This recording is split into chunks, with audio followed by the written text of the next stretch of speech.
There have been more studies conducted on the link between omega-3 and ADHD than any other nutrient on the market. And fact number one that you need to know about is that you're at increased risk of developing ADHD if your diet is low in omega-3. There was a study published in the journal Nutrients in 2014 that looked at the dietary patterns of nearly 200 school-aged children. And what they found was that those who ate a diet low in omega-3s had a 31% higher risk of being diagnosed with ADHD.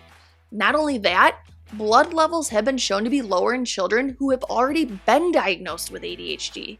And researchers at Oregon Health and Science University published a meta-analysis of 9 different studies that showed that children with ADHD on average had omega-3 levels that were 38% lower than children without ADHD. So why is this so important, you might wonder? It's important because omega-3 is considered to be an essential fatty acid. Essential meaning that the body cannot make it on its own. And studies have estimated that around 95% of children and 68% of adults in the United States do not consume enough omega-3s to meet nutritional needs based on the US dietary guidelines. Now, fact number 2 is that low levels of omega-3 have been linked to things such as learning difficulties, mood swings, defiance, and hostility. A study in 2013 looked at 493 children and found that those with lower blood levels of DHA, which is one of the 2 types of omega-3 fatty acids, had poorer reading abilities, poorer working memory performance, higher levels of oppositional behaviors, and more emotional lability. This was further supported by another study that demonstrated that lower omega-3 fatty acids are associated with impairments in 2 major areas of children with ADHD. The first is with emotional processing, and this is basically a child's ability to understand, cope through, and respond to emotions. And the second major area is emotional regulation, which is a child's ability to exert control over their own emotional state. And what we see is that when we get enough omega-3s in our system, improvements can be seen in one's mood, academic performance, and behaviors. A child essentially is more balanced and regulated. Now, whenever we're talking about supplements, there are 2 things I need you to make sure of.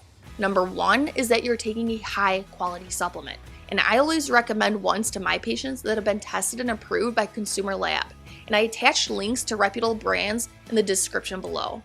The second thing I need you to do is to make sure to talk to your physician before starting any supplement so that they can make sure that this is an appropriate treatment option for you.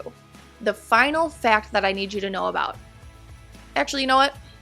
I'm going to throw in a bonus fact after this one since I love this topic so much.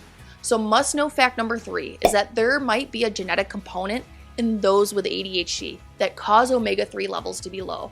There was a study published in Biological Psychiatry back in 2006 where researchers studied 180 children with ADHD and another 180 children without ADHD.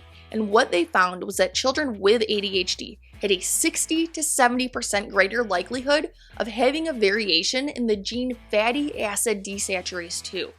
And this is important because this gene is necessary when it comes to your body's ability to metabolize and break down fatty acids. And this type of variation can lead to overall lower levels of omega-3 in your body. The bonus must-know fact number 4 is that those with low omega-3 might have unusual brainwave activity that has been linked to those with ADHD. So let me break this down further for you because we're getting a little nerdy here. There are 2 types of brainwaves that have been shown to be different in about 80 to 90% of children with ADHD when we hook them up to an EEG, okay? The first is that children with ADHD have less beta waves, and these are the ones that rapidly race through the brain and have a stimulating effect. So they're involved in us feeling alert, energized, and capable of thinking logically. So having less of them, right, will affect our ability to be sharp and focused when completing activities. Now, the second brainwave change seen in the majority of kids with ADHD is a higher amount of theta waves, and these are the ones that are slower and more pronounced during times when we're doing activities such as, meditation or prayer, and they pop up when you're tired, when you're daydreaming, or when you're feeling sluggish. So imagine having more of these. You'd be more inattentive and being caught doing things like spacing out, daydreaming, and fantasizing. So in 2009, the journal Neuropharmacology released a study looking at EEGs and omega-3 levels in kids with ADHD. And what they found was that children who had low levels of DHA had brainwave patterns similar to those that have been linked to ADHD. And so now for the big question, does supplementing with omega-3 help treat symptoms of ADHD? Click that top video to find out.